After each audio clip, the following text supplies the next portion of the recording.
kompeten, Tachihao. Bagaimana? Apakah sobat kompeten sudah mengulang pelajaran tentang ilmu dan shengwu pada video sebelumnya? Video kali ini merupakan lanjutan pembelajaran dari video sebelumnya ya. Sangat dianjurkan sobat kompeten untuk sering-sering menonton video sebelumnya. Karena video sebelumnya adalah dasar kita untuk belajar bahasa Mandarin. Di video kali ini, kita akan membahas mengenai penggabungan huruf vokal dan konsonan. Juga, kita akan membahas mengenai nada dalam bahasa Mandarin dan perubahan nadanya. Yuk sama-sama kita pelajari. Selain kita harus bisa menghafal huruf vokal dan konsonan ketika belajar bahasa Mandarin, kita juga harus bisa menggunakan huruf-huruf tersebut untuk membentuk sebuah kata. Dan yang tidak kalah penting juga adalah bahasa Mandarin itu memiliki nada dalam pelafalannya, di mana jika kita salah menggunakan nadanya, maka artinya juga akan berubah loh sobat kompeten. Yuk kita bahas lebih dalam lagi.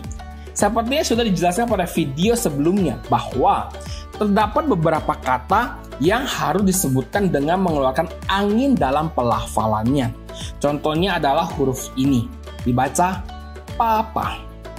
Sedangkan huruf ini ada dibaca hai pa, supaya lebih paham. Sobat kompeten coba baca beberapa kata ini ya. Titi, ta, kei.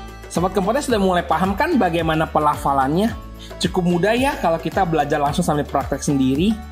Di video sebelumnya juga ada membahas mengenai ci, ci, si. Coba sobat kompeten baca kata berikut ya. Ci, si, ci, cu, xu.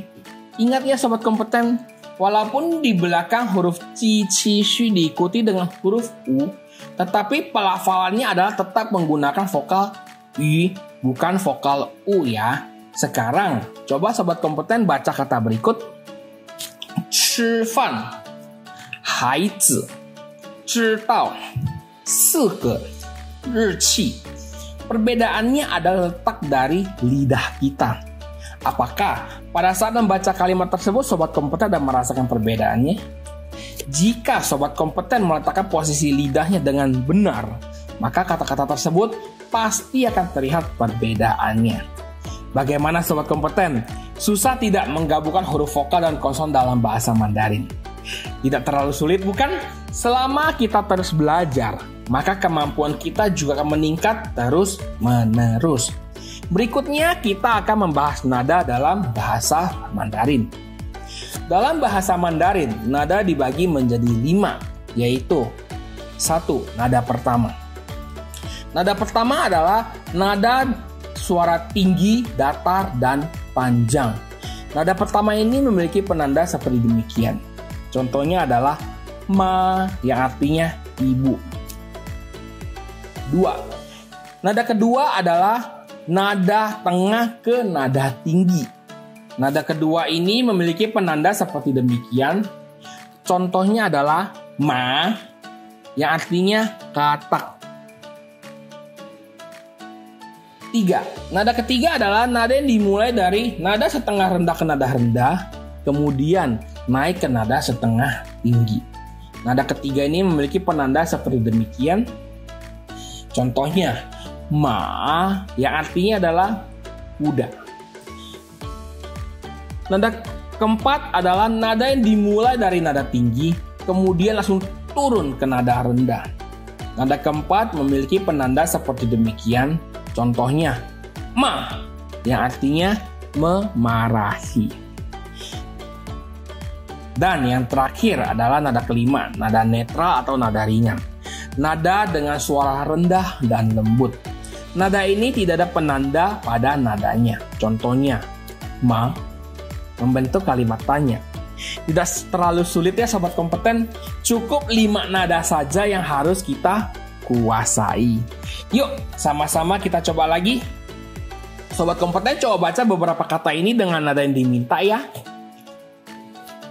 Papa, mama, 睡觉, 喝水, 饺子. Luar biasa ya, semuanya sudah bisa mengikuti dengan baik. Berikutnya, kita akan membahas mengenai perubahan nada dalam bahasa Mandarin.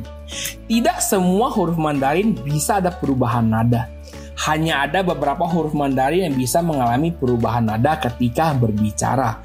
Misalnya ada huruf pu dan huruf i. Kata pu dapat mengalami perubahan nada menjadi pu ketika pu letaknya sebelum kata dengan nada keempat dan masih dalam satu kata yang sama. Contohnya, putui mengalami perubahan nada menjadi putui. Pupi mengalami perubahan nada menjadi pupi.